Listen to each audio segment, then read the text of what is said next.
Cette année-là, sur France Bleu Pays de Savoie, Sylvia Depierre. Bienvenue dans Cette année-là, ravi de vous retrouver en ce mercredi 2 avril. Notre invité aujourd'hui est Francis de Noyelles. Francis est un diplomate français, aujourd'hui à la retraite, et il est le dernier survivant de l'expédition française en Himalaya de 1950 menée par Maurice Herzog. Il était à l'époque chargé de liaison de l'expédition et il a récemment ressorti de ses archives des images inédites qu'il avait filmées lors de cette aventure incroyable, des images qui ont été projetées il n'y a pas très longtemps à Chamonix. Francis de Noyelles vient nous raconter ses souvenirs cet après-midi sur France Bleu Pays de Savoie, des souvenirs qui vont nous emmener aussi dans la résistance en Isère pendant la Seconde Guerre mondiale ou encore au Canada en 1967 au moment du discours de De Gaulle, Vive le Québec libre, qui déclencha une crise politique entre le Canada et la France. Francis de Noyelles, véritable livre d'histoire, est notre invité cet après-midi. On le retrouve dans quelques minutes, le temps d'écouter Julien Clerc.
On laisse entrer le soleil cet après-midi dans les studios de France Bleu. C'était Julien Clerc. Jusqu'à 16h30, cette année-là, sur France Bleu Pays de Savoie, Sylvia Depierre. Francis de Noyelles est avec nous cet après-midi en duplex de la Maison de la Radio à Paris. Francis de Noyelles, dernier survivant de l'expédition française en Himalaya de 1950 menée par Maurice Herzog. Bonjour Francis. Bonjour Sylvie. Merci d'être avec nous cet après-midi, Francis. Alors, vous partagez votre vie entre Paris et Saint-Nicolas-de-Véros, village au Savoyard, pas très loin de Saint-Gervais et Megève. Et d'ailleurs, vous êtes venu avec un voisin à vous cet après-midi, qui n'est autre que Charles Edrich, qu'on a reçu il n'y a pas très longtemps dans cette émission, aventurier, navigateur, homme de tous les défis. Bonjour Charles. Bonjour. Merci à tous les deux. Alors, Charles et Francis, vous vous êtes rencontrés comment ? Juste en tant que voisins, tous les deux ? Tous en tant que voisins, mais enfin nous savions que nous étions l'un et l'autre. Mais je suis en fait parisien. Je ne vais à mon chalet de Nicolas, de Saint-Nicolas, que pendant les vacances. Et en fait, c'est mon fils numéro 3 qui travaille à Genève, et là, dont l'épouse travaille à Genève aussi. Que je vais à Saint-Nicolas, pas pour le moment, mais tout ça, ça dépend de beaucoup de choses, notamment de la santé des uns et des autres. D'accord, et c'est comme ça du coup que vous avez rencontré Charles. Et Charles, c'est à vous qu'a confié Francis qu'il avait encore des images totalement inédites de l'expédition d'Herzog. Alors au départ, donc on a parlé évidemment de l'expédition, évidemment premier 8000, succès extraordinaire, succès français. Et puis il y a de ça donc très peu de temps, quelques semaines. Un jour, Francis m'appelle et me dit: Charles, j'ai quelques bobines inédites de l'expédition en 8 mm. Donc dans un premier temps, la première réaction, ça a été de dire: mais Francis, c'est pas possible, tu te trompes. Et puis non, effectivement, 3 ou 4 bobines de 8 mm qui, pour l'instant, n'étaient jamais sorties. Alors vous avez décidé d'en faire, de ressortir ces images. Vous en avez fait un petit film du coup, Francis et Charles. Il y avait un film, j'avais moi-même monté pendant l'expédition et toujours dans mon sac. Des bobines de neuf, de quoi faire à peu près 3/4 d'heure de cinéma. Et j'ai fait du cinéma quand à fois que j'ai pu, à côté ou en absence de Marcel Ishak, qui était le cinéaste officiel, et qui a fait le fameux chef-d'œuvre Annapurna, premier 8000. Et vous avez tourné combien de temps d'images en tout ? 45 minutes, c'est ça, Francis ? À peu près 45 minutes. Donc là, vous en avez extrait combien de minutes pour le petit film qui a été diffusé à Chamonix il n'y a pas longtemps ? Alors, pour l'instant, donc, on a monté un 26 minutes. Mais on a fait ça un petit peu comme un film pilote, sachant que les 2 sujets d'intérêt, donc principaux, c'est évidemment Francis de Noyelles en pleine forme et dernier témoin de l'expédition, et puis également d'avoir ces images inédites. Mais on va monter un 52 minutes prochainement avec plus de moyens, quelque chose de plus élaboré. Bon, on aura l'occasion d'en reparler. Alors, j'aimerais, Francis de Noyelles, que vous nous racontiez exactement quel était votre rôle dans cette expédition. Chargé de liaison, concrètement, vous faisiez quoi exactement, Francis ? Eh bien, écoutez, j'ai commencé par la préparer à New Delhi, où j'étais en poste. Parce que vous étiez diplomate. J'étais diplomate de carrière pendant 39 ans. Et à Delhi, où j'étais parti avec mon piolet, j'avais suggéré à l'ambassadeur, Daniel Lévy, qui allait présenter les lettres de créance de la première ambassade non résidente française au Népal. C'était pour moi un grand événement de pouvoir y aller. Et puis nous avions mis dans un coin de son oreille, vous savez qu'on n'a pas le droit d'aller au Népal, il n'y a que les gens autorisés spécialement, pas d'étrangers, et que la France aimerait bien pouvoir faire une expédition de sommet de plus de 8000 à l'intérieur du Népal. L'ambassadeur s'est dit, bon, pourquoi pas. Et puis finalement, à notre agréable surprise, le gouvernement népalais a accepté. Alors c'est une grande journée pour nous tous d'avoir pu profiter d'une amabilité des Népalais qui peut-être politiquement avait besoin de nous, car comme tous les pays riverains d'un grand empire, quand on en était sur le bord, l'indépendance est difficile à conserver. Alors les Américains avaient commencé, on reconnaissait le Népal, et vous savez que le Népal c'était des gens extrêmement courageux. Lorsqu'en 1850 et quelques, il s'agissait de confirmer le bord de l'empire, les marches, comme diraient les militaires, les Anglais se sont heurtés aux Népalais. Et les Anglais, toujours intelligents, se sont dit, plutôt que de se battre contre eux, on va les prendre. Alors ils ont pris des volontaires, des mercenaires, qu'on appelle les fameux Gourkhas, les soldats les plus courageux du monde. Et comme ça, ils se sont fait doublement des amis au Népal. Et nous avons, en reconnaissant le Népal, comme pays indépendant, nous avons donc profité de cette générosité des Népalais. Nous n'en attendions pas tant. Alors, qu'est-ce qui va faire quand même, Francis, que vous vous retrouvez dans l'expédition ? Comment ça se fait que vous vous retrouvez carrément à partir avec Herzog et toute sa bande dans cette expédition ? Eh bien, c'est une décision qui a été prise tardivement à Paris. Quand ils ont vu que j'étais moi-même montagnard, j'avais 30 ans, j'avais fait des quelques 4000 à Grenoble, dans la région des Alpes. Mais j'étais pas... je suis ce que Terray appelait un montagnard, pas un alpiniste. J'étais pas un artiste ou un face première. Et première face nord, jamais. Mais j'adore la montagne, je m'y porte bien. Et comme je parlais un peu l'hindustani, qui est la langue que l'on parle là-bas, que j'ai donc été le bureau préparatoire pendant 1 an. Nous avons eu 10 mois pour préparer l'expédition.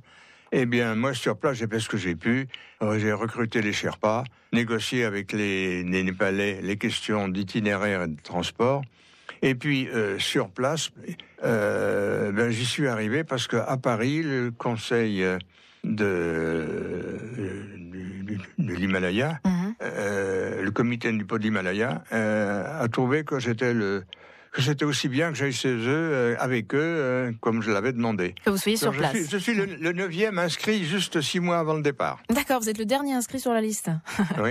Alors, chargé de liaison, vous m'expliquez que vous receviez notamment un bulletin météo tous les jours. Oui, ça, c'est une des choses que j'ai... Vous aviez négocié ça. À New Delhi. Vous savez que c'est un pays de mousson, le Népal. Alors, tous les ans, elle vient à peu près à la même époque, à 8 jours près, en plus ou en moins. Or, comme les expéditions doivent être terminées, ou tout au moins presque terminées, avant la mousson, parce qu'en mousson, vous savez, quand il tombe 1 mètre d'eau par jour, c'est difficile de faire quoi que ce soit, ou de la neige. Donc il fallait que nous ayons un bulletin quotidien, et j'avais pu négocier avec la météo locale et l'Orlindra Radio, qui nous fasse un petit communiqué 2-3 minutes, spécialement pour l'expédition française. Et ils ont été de parole pendant 3 mois, et ça nous a rendu grand service. Et ça a permis sans doute aussi de connaître l'ouverture pour faire le sommet, la fenêtre météo pour oui, mais enfin, pour le sommet. C'était tout juste. Ouais, c'était juste. On connaît l'histoire. Il était prévu, si vous voulez, dans les plans, que 2 ou 3 équipes pourraient passer au sommet. Et la première équipe, c'était donc National et Herzog, qui sont arrivés difficilement, avec mauvais temps. La mousson a déclaré un peu plus tôt que prévu, et l'avant-mousson, il neige aussi dans les jours précédents. Alors, le deuxième équipe qui devait partir, celle dirigée par Lionel Terray, n'a pas pu y aller, et son rôle principal, ça a été de descendre le plus vite possible, avec les 2 blessés qui s'étaient chenés les pieds et les mains. Et lui, ensuite, ça a été dramatique. Ils sont tombés dans une crevasse. Ils ont perdu la bobine de cinéma qu'ils avaient prise eux-mêmes. Et puis, ils ont fini par retrouver leurs chaussures et leurs piolets. Et ils sont arrivés, donc, le 3 et le 4. Au camp 2, nous nous trouvons, Ishak et moi. Et je vois encore je l'entends encore dans mes oreilles. Il dit, porté par des camarades, je vous ramène la victoire, mais j'ai les pieds et les mains gelés. J'ai encore ça dans les oreilles. Quelle histoire incroyable, quelle aventure vous avez vécue là. On va revenir évidemment sur cette expédition. Francis, dans votre parcours, vous êtes parti, vous m'avez dit 3 jours au Népal en reconnaissance, ça c'était en 1949. Vous y êtes retourné l'année d'après pour 3 mois, c'était le temps de l'expédition en 1950. Il faut savoir que 30 ans plus tard, vous y êtes retourné pendant 3 ans à l'ambassade, cette fois de Katmandou. C'est vraiment un pays qui vous colle à la peau. On va évoquer tout ça ensemble. Francis, on vous a demandé de choisir 2 années qui étaient des années fortes dans votre parcours. Évidemment, la première année, on a commencé déjà à l'aborder, c'est cette année 1949. C'est ce jour où les Népalais ont donné leur autorisation pour cette expédition française de plus de 8000. On y revient juste après avoir écouté Gaël Faure. Tu me suivras. À tout de suite, Francis.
Tu me suivras, Gaël Faure sur France Bleu Pays de Savoie, 14h21. France Bleu Pays de Savoie, on est bien ensemble.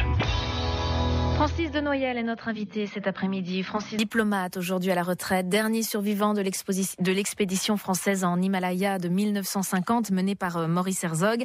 La première année que vous avez choisi d'évoquer pour parler de votre parcours, Francis, c'est effectivement cette année 1949 avec ce jour où les Népalais ont donné leur autorisation. Concrètement, la France avait demandé un sommet en particulier ou pas, ou elle avait demandé simplement un plus de 8000, Francis? Nous avions demandé un plus de 8000. Nous devinions que les Népalais laissaient la priorité aux Anglais pour ce qui est du sommet de l'Everest et des sommets environnants. Et ils nous ont donné le choix entre le Dhaulagiri et l'Annapurna. Nous avons essayé de faire des reconnaissances de tous les sens. Moi le premier, enfin moi pas le dernier, je suis sûr. Et c'est de là que nous avons vu au loin, à 25 kilomètres, une montagne qui avait l'air moins infaisable que le Dhaulagiri, qui était vraiment de tous les côtés raide, et on n'aurait pas pu passer une expédition sur la moitié de la hauteur comme on peut le faire normalement. Alors nous avons vu à 25 km de là une montagne qui nous pensions être bien l'Annapurna et qui était moins pentue vers le nord que vers le sud. Et on se dit, si on arrive au pied, on a une bonne chance d'arriver au sommet. C'est comme ça que ça s'est dépassé, ça s'est décidé. On a pris un risque, mais moins grand que celui d'essayer le Dhaulagiri. Voilà comment ça s'est passé. Avec Maurice Herzog, qui a pas pris la décision tout seul, il a attendu l'avis de tout le monde. Et au bout d'une heure de discussion, on était unanime en disant il faut tenter la chance par là. D'autant plus que Cousy et Udo avaient, le 27 avril de la même année, découvert une sorte de brèche dans une montagne qui était à l'est et qui bouchait un peu l'accès à la rivière qui descend de l'Annapurna. On m'a dit, on veut passer par là, puis on verra. Et puis nous avons vu, ça passait, puis on est arrivé au pied de la montagne. Alors effectivement, on va dire un mot sur les membres de l'expédition, parce qu'on parle souvent de Maurice Herzog. C'est vrai que donc Louis Lachenal, évidemment, Gaston Rébuffat, Lionel Terray, Marcel Ichac, le cinéaste, Jean Cousy, Marcel Schatz et Jacques Oudot, le médecin. Et puis un Sherpa, Adjiba, c'est ça, Francis? Non, il y a le principal Sherpa, c'est Antarké. Antarké, d'accord. Que j'avais choisi. Il est venu me rendre visite à New Delhi. Vous pensez, si j'étais enthousiaste d'avoir quelqu'un, en entendant son curriculum vitae, je me suis dit, mais on a le meilleur, c'est pas possible. Il avait fait plusieurs tentatives à l'Everest et à d'autres montagnes énormes. Et il a été très, très intelligent parce que nous avions 9 Sherpas, dont il était le chef, et il avait choisi une grande partie d'anciens parce que ça sert, et également des nouveaux qui partaient pour la première fois, de manière à former des équipes qui se succèdent et qui soient un peu formés tous. Voilà. Quel souvenir vous gardez, Francis, de l'ambiance dans cette expédition? On sait que vous vivez ensemble 24 heures sur 24. On sait que les expéditions, évidemment, c'est jamais facile à gérer, l'humain, avec les caractères de chacun. Vous, quel souvenir vous gardez? Souvenir de gens qui s'entendaient bien, parce que Maurice Herzog, qui est un grand meneur d'hommes, il a un certain charme. Et quand il parle pour donner un ordre ou donner un conseil, on sent qu'il a raison. Et c'est assez extraordinaire de voir qu'il n'y a pas eu de dispute sur la politique à venir, sur la manière d'organiser les camps, etc. Il est arrivé, par exemple, à imposer que tous les camps qui se superposaient de 500 mètres en 1600 mètres d'altitude soient toujours occupés, parce qu'en cas de pépin, il faut toujours qu'il y ait quelqu'un pour recueillir celui qui a des problèmes. Et vous êtes monté jusqu'où, Francis? Moi, j'ai fait seulement les trois quarts du trajet, 6000, 6200 au camp 2, et les équipes d'assaut sont montées plus haut. Et c'était grâce à d'une part, l'effort physique qu'on avait fait tous. Quand on marche 6 ou 8 heures par jour pendant 3 semaines, on a les jambes faites et on peut monter plus haut. Ça s'est très bien passé de cette manière-là. Mais ce qui était important, c'était le fait que le gouvernement népalais nous ont aidés. Pour nous remercier de leur reconnaissance, en fait, mais ils ne l'avons pas dit. Ils nous ont aidés plus qu'on ne l'espérait. On avait d'abord, comme officier de liaison népalais, un jeune officier népalais, qui était de la famille Rana. Alors, la famille Rana, c'était dans un pays de monarchie de droit divin, et de monarchie absolue, c'était le représentant de l'autorité. Quand il y a eu une tentative de grève des porteurs le deuxième jour du départ, eh bien le bon Rana, il est venu, leur a parlé, ça a duré 5 à 10 minutes, et puis je ne sais pas ce qu'ils se sont dit, ils ont chacun repris sa charge, et on a continué à marcher, et on n'a plus jamais d'ennui avec le personnel. C'est vous dire l'autorité de J.B. Rana, Gander Bikram Rana. Alors, et pour remercier quand nous sommes allés à Katmandou après l'expédition pour remercier le gouvernement, on a demandé, on a suggéré au Premier ministre de donner du galon à son arrière-neveu. Il m'a dit j'y penserai, et effectivement, il a fait passer de sous-lieutenant à lieutenant. Mais moi, je l'ai reconnu 30 ans plus tard. Il était lieutenant-colonel oui, il a fait carrière. Il a fait carrière. Et il avait entre-temps pris une troisième femme parce que le pays est polygame. Alors, vous m'avez dit en préparant cette émission, je vous ai demandé la recette pour réussir un exploit, et quel qu'il soit, parce que ça marche également dans le monde en dehors de la montagne. Vous m'avez dit il y a 3 éléments indispensables, Francis. Oui, j'en ai parlé à des hommes d'affaires qui appellent la même conclusion que moi. D'abord, il faut une bonne préparation, un bon dossier. Qu'est-ce qu'on peut faire, comment, etc. De quoi a-t-on besoin? Et réunir tous les éléments. Deuxièmement, il faut un bon chef, une bonne équipe. Et ça, ça nous était acquis avec Maurice, qui était en son genre un meneur d'hommes. Et troisièmement, il faut beaucoup de chance. Et ça, tout le monde le dit. Vous discutez avec les hommes d'affaires qui ont fait carrière. Ils ont eu des moments où, je pense, il y avait des risques à prendre. Et puis, ils ont gagné, ils ont eu de la chance. Je crois que c'est fondamental. Et c'est pas mon ami Charles à côté qui va dire le contraire. Qui dira le contraire, parce que... Oui, non, mais ça, c'est absolument... Là, on partage donc ce point de vue. La réussite, la chance, dans toute activité humaine, aussi bien business, on va dire, qu'aventure, montagne... Surtout que vous connaissez les deux, vous avez fait du business avant de vous lancer dans tous vos défis, dans toutes vos aventures, Charles. C'est absolument essentiel. Oui. Et en plus, on peut dire que cette expédition Annapurna Premier 8000, c'est évidemment une expédition montagne, himalayenne, mais on peut dire aussi qu'il y a une part aventure. Par exemple, ce que tu as dit sur le fait que vous étiez quand même plutôt parti sur le Dhaulagiri et que finalement vous apercevez que l'Annapurna était a priori un peu plus accessible. A priori. Vous n'aviez pas de carte ou quasiment pas de carte. Vous arrivez à trouver un passage un peu au feeling, un petit peu. C'est une vraie aventure. Là, on est vraiment en plein dans l'aventure. C'est passionnant. Avec l'importance du mental aussi, dans ces éléments indispensables de la réussite, avec le bon chef qui va faire qu'on y croit dans sa tête avant tout. On va continuer cette discussion ensemble dans quelques instants. On va s'arrêter forcément sur cette figure qui est Maurice Herzog. Vous qui l'avez côtoyé de près, Francis, on a envie que vous nous en parliez un petit peu. Le temps d'écouter un peu de musique. On se retrouve juste après. Voici Lionel Richie. France Bleu. 11e édition de Bugey Expo, Salon des savoir-faire du Bugey, 4, 5, 6 avril, Boulodrome de Belay. Thème du salon, le bois. 70 artisans locaux viennent à votre rencontre afin de vous faire découvrir leur savoir-faire. Venez présenter vos projets en confiance à des professionnels près de chez vous. Animation de la filière bois-forêt, découverte des métiers de la scierie, charpente, menuiserie, bûcheronnage, grimpe dans les arbres. Les horaires et le programme complet sur www.belay-commerce.com. Entrée gratuite.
Lionel Richie sur France Bleu Pays de Savoie, il est 14h, 16h30, cette année-là sur France Bleu Pays de Savoie, Sylvia Depierre. Il est le dernier survivant de l'expédition française en Himalaya de Maurice Herzog en 1950. Francis de Noyelles est avec nous. Toute une carrière de diplomate à travers le monde, on y reviendra. À vos côtés, Charles Edrich, aventurier, navigateur, qui s'apprête d'ailleurs à traverser le passage du nord-ouest à la rame, qu'on avait reçu dans cette émission. Ils sont tous les deux voisins à Saint-Nicolas-de-Véros et ils sont tous les deux avec nous en duplex de la maison de la radio à Paris.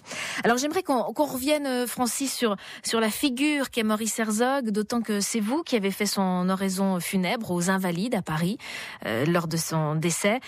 Francis, qu'est-ce qu'il représente pour vous, Maurice Herzog? Déjà, est-ce que vous le connaissiez? Est-ce que vous l'aviez déjà rencontré avant que se monte l'expédition? Est-ce que vous le connaissiez un peu ou pas du tout? Non, mais je savais qu'il était le chouchou du président de la fédération, Lucien Deville, fait la Fédération française de la montagne. Le chouchou, on va dire, celui qui était considéré comme le meilleur pour diriger une expédition, car il avait une espèce d'autorité naturelle, une compétence, puis une certaine culture. Il est quand même PHCC, et il avait été dans les affaires, il était à Kléber-Colombe, il avait fait avec Terret et quelques autres, déjà de belles performances dans les Alpes.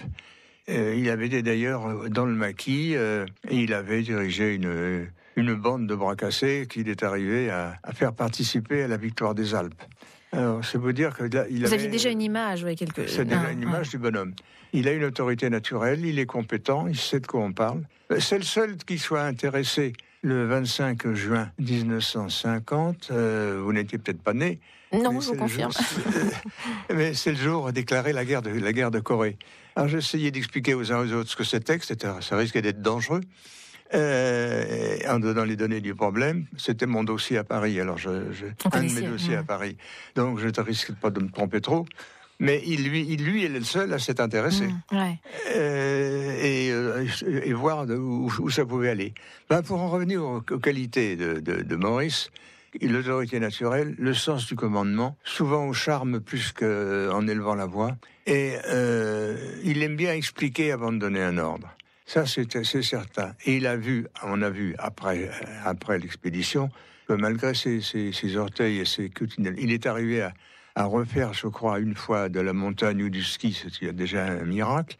Et puis, il a fait une assez belle carrière dans les affaires, notamment le commerce du pétrole, je crois. Ça a été... et puis, il a été maire de Chamonix et député de Savoie. Ministre. Et ministre des Sports, il a été un bon ministre. Souvenez-vous que c'est grâce à lui qu'il y a un examen de sport au Bachot. Ça a eu finalement des répercussions assez fortes. Alors peut-être, vous avez parlé de livres écrits par ça. Mais oui, parce que c'est vrai qu'il y a eu pas mal de controverses. Il y a eu le livre de sa fille, Félicité. Les critiques, vraies ou fausses, ou dénonciations, ça ne se fait pas. Je ne peux pas approuver qu'on dise des horreurs pareilles sur son propre père. Cela dit, vrai ou fausse, qu'il y ait eu des turpitudes, c'est possible, mais elles sont exagérées. Et certaines sont des erreurs que j'ai notées sur ce que je savais de Maurice et de ce que nous avions fait ensemble. Il y a aussi des critiques ici, là ou ailleurs. Il y a des endroits où on ne l'aime pas beaucoup. Et dans le journal de Louis Lachenal oui, mais ça, c'est le journal, oui. Mais c'est ses fils qui l'ont édité.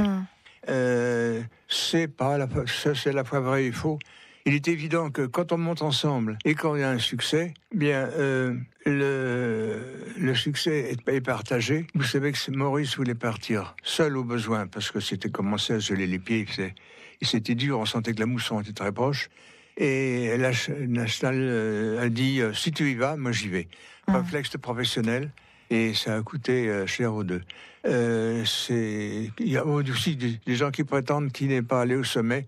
Il se trouve qu'une équipe pilotée par le club alpin français il y a quelques mois ou quelques années a établi la preuve qu'il était bien monté au sommet parce que des autres gens qui étaient montés par une autre voie ont décrit les mêmes choses qui ne pouvaient pas être vues par Maurice sans y être allé. Donc on peut affirmer qu'il est allé au sommet. Et puis, je vous dis, les critiques, vraies ou fausses, ça n'enlève rien à l'exploit lui-même, car l'histoire a toujours mêlé l'histoire et la légende. Et la légende du champion de l'Annapurna, ça reste une légende, et je pense que la légende sera assimilée à l'histoire par les historiens de l'avenir. Ça commence déjà. Francis, est-ce que j'imagine qu'une expédition comme celle-ci, avec la manière dont elle s'est terminée, ça crée forcément des liens. Est-ce que vous vous êtes revus après, parmi les 9? Est-ce que vous êtes revus après 1950 ou pas, où chacun a repris le cours de son chemin et ne s'est plus croisé? Les deux. Les deux.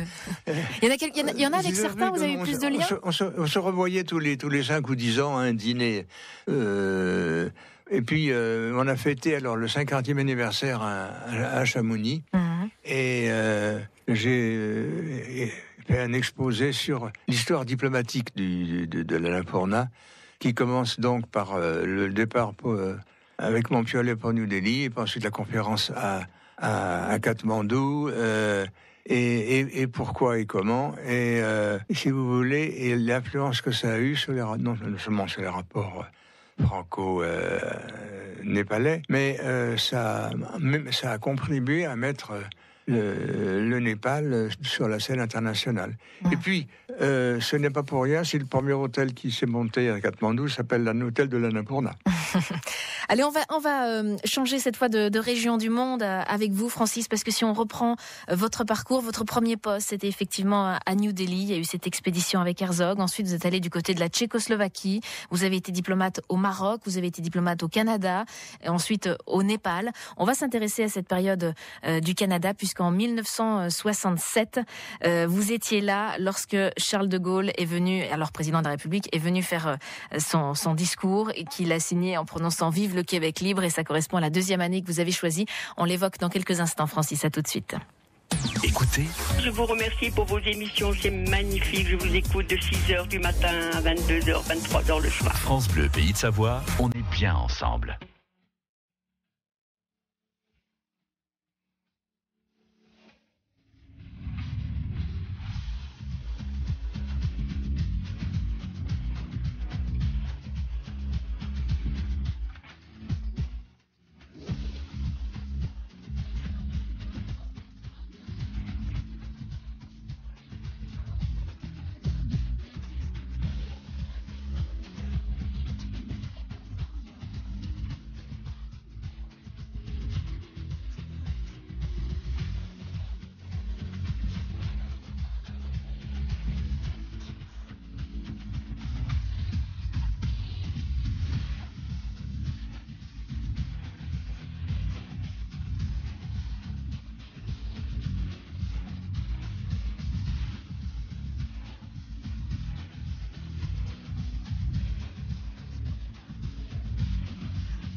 Whenever, Wherever, c'était Shakira.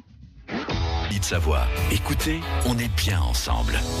Deux aventuriers, tous les deux, qui ont un lien. Ils sont voisins à Saint-Nicolas-de-Véros. C'est Charles Edrich qu'on avait reçu il n'y a pas très longtemps, qui est toujours en train de relever des défis aux quatre coins du monde, que ce soit sur la terre ou sur l'eau, sur la montagne. Et puis à ses côtés, Francis de Noyelles, dernier survivant de l'expédition française en Himalaya de 1950 menée par Maurice Herzog. Francis, si vous le voulez bien, on va accueillir un auditeur qui s'appelle Jean-Baptiste, qui est à l'Aléchère et qui a une question à vous poser. Bonjour Jean-Baptiste. Oui, bonjour à vous, bonjour à votre invité. C'est un plaisir d'entendre parler Monsieur de Noyelles qui a contribué à l'histoire de l'alpinisme, si ce n'est à l'histoire de France.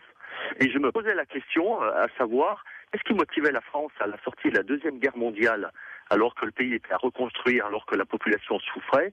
Qu'est-ce qui motivait donc la France d'envoyer des gens, des alpinistes dans les Himalayas pour conquérir un 8000? C'était certainement par amour de l'aventure ou de l'alpinisme, et était-ce aussi pour redorer un peu le blason de la bannière tricolore? Francis. Eh bien, les deux, monsieur. D'abord, il fallait tenir compte de l'expédition manquée au Cachemire en 1936. C'était une expédition lourde qui devait construire le Hidden Peak, qui est à 8000 et quelques mètres dans le nord du Cachemire. Et l'expédition était lourde, il y avait plusieurs dizaines de grimpeurs, plusieurs centaines de porteurs, et sur un trajet très lourd de Karachi jusqu'au Cachemire. C'était à la fois long, lourd, onéreux et de ce fait lent. Alors après cet échec, le gouvernement pas de la République, mais en tout cas c'est de la Fédération française de la montagne, prépare depuis longtemps une nouvelle expédition, mais cette fois-ci plus courte. Plutôt qu'un bataillon, on a fait un commando, diraient les militaires. C'est-à-dire des gens compétents, peu nombreux, avec ce qu'il fallait et pas davantage.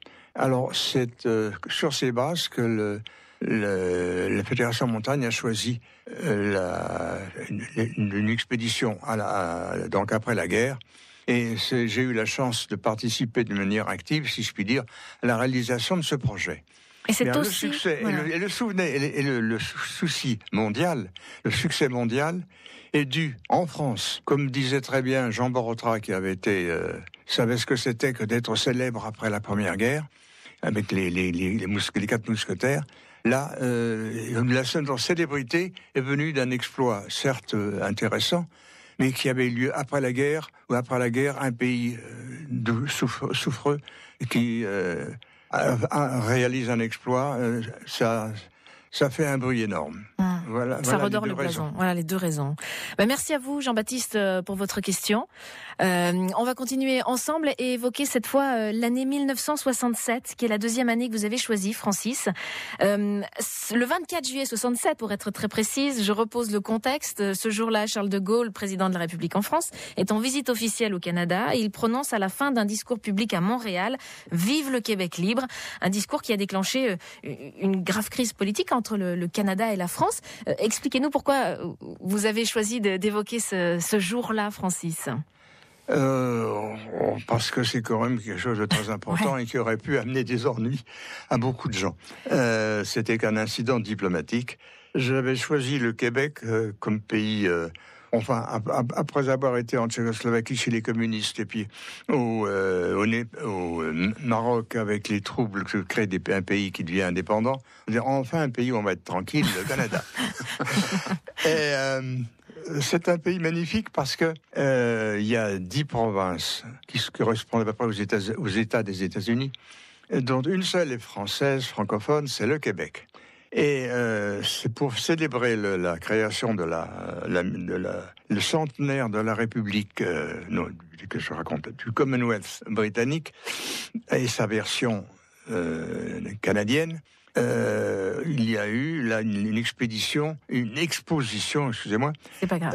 une exposition internationale. Tous les pays avaient un très beau pavillon. C'était très beau. Et les Canadiens invitaient tous les chefs d'État. Et il tremblait un peu à l'idée qu'il fallait inviter le général de Gaulle en se montrant un peu comment ça allait se passer. Eh bien, ça s'est passé, comme vous venez de le dire, vive le Québec libre. Alors là, j'ai mon point de vue qui était à l'époque partagé par quelques-uns, mais pas tous. c'est que, partant du principe que le général de Gaulle n'était pas un imbécile, et que quand un pays comme le Canada est un pays ami, avec qui on a fait la guerre fort bien, si je puis dire, parce que les Canadiens ont été courageux dans les deux guerres mondiales. Quand on a un pays qui est différent des États-Unis en sens qu'il n'y a pas d'armes, l'armement individuel est interdit. Si vous n'êtes pas content, vous allez plus loin. Le pays est vaste, l'espace, une sorte de richesse intellectuelle et politique. Alors, quand le général de Gaulle est venu, voyant que les Canadiens français étaient un peu méprisés par l'Acadie anglaise, pour pas dire beaucoup, son idée était de leur redonner la confiance en eux-mêmes, et notamment qu'ils aillent dans des métiers techniques qu'ils avaient ratés au moment du 19e siècle, quand l'essor industriel s'est répandu dans le monde. Les Canadiens anglais étaient évidemment plus puissants, plus nombreux et souvent plus instruits. Et tandis qu'au Québec, alors ce que voulait le général de Gaulle, c'est la confiance, mais nullement la séparation politique, c'est-à-dire l'indépendance, car ici, ce pays était indépendant, c'est du Canada, et de ce fait, les 9 autres n'avaient pas cet avantage d'être un pays bilingue, et avec le temps, ils auraient été avalés par la force de la nature économique et politique. Ils se seraient ajoutés ou 50, on aurait eu des États-Unis de 59 pays, 59 États. C'était pas notre intérêt, et je pense que c'est ça que le général pensait. A voulu dire, d'accord. Alors, on n'a pas le temps de détailler tout parce qu'il nous aurait fallu l'après-midi entière, Francis. En tout cas, quelle expérience incroyable. On n'a pas eu le temps non plus d'évoquer votre fonction de chef de service de renseignement pour De Gaulle pendant la Seconde Guerre mondiale. Vous avez été dans la Résistance, en Isère, diplomate, on l'a dit, à New Delhi, en Inde, en Tchécoslovaquie, au Maroc, au Québec, au Népal. Est-ce que c'est difficile parce qu'on n'a pas parlé, vous êtes revenu de temps en temps en France, puis revenu après. C'est difficile les retours en France quand on vit comme ça aux quatre coins du monde? C'est pour tout notre corps, tous les diplomates français, c'est un peu la même chose.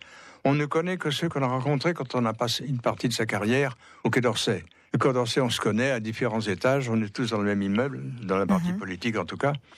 Et à l'étranger, il y a des gens qui font le gros de leur carrière à l'étranger.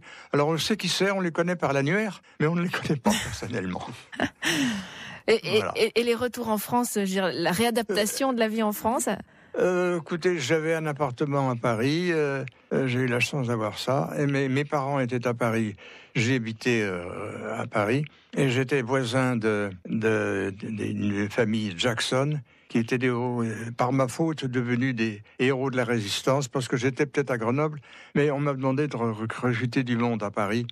J'avais recruté la famille Jackson, et par ma faute, par la faute du réseau dans lequel j'étais, il y a eu des ennuis, ils ont été arrêtés tous les trois. Et c'est là on a su qu'ils étaient des héros, car s'ils avaient fait un travail extraordinaire. Et ça, c'est un autre sujet que nous pourrons aborder. Que nous n'aurons pas le temps d'aborder aujourd'hui. Ça aurait été un plaisir. En tout cas, merci à tous les deux. Merci Charles aussi. C'est un plaisir. C'est une belle rencontre, Charles, dans votre parcours, la rencontre avec Francis de Noyelles, non? J'ai l'impression que ça vous tenait à cœur aussi, que Francis puisse raconter aussi. Disons, moi, je suis absolument passionné. Hein. On est dans l'exploit, évidemment. On est dans l'aventure. Et puis, également, l'aventure n'a pas d'âge ni de frontières. Donc, aujourd'hui, je suis très content d'être avec Francis, qui est en pleine forme et qui a vécu une des aventures les plus extraordinaires de l'après-guerre, si on peut dire. Comme mes livres de chevet, notamment quand je suis en expédition, j'adore toutes les expéditions, par exemple maritimes, de Magellan, Vasco de Gama ou Christophe Colomb. Et là, pour ce qui est de la montagne et de l'alpinisme, on est un peu dans le même environnement. En tout cas, merci à tous les deux. Si vous nous tenez informés dès que la version longue des images inédites sort, on s'en fera bien évidemment l'écho sur l'antenne de France Bleu. Merci Francis, merci Charles. Merci beaucoup. Merci à vous. Et merci également aux équipes techniques de France Bleu Pays de Savoie et de France Bleu à Paris.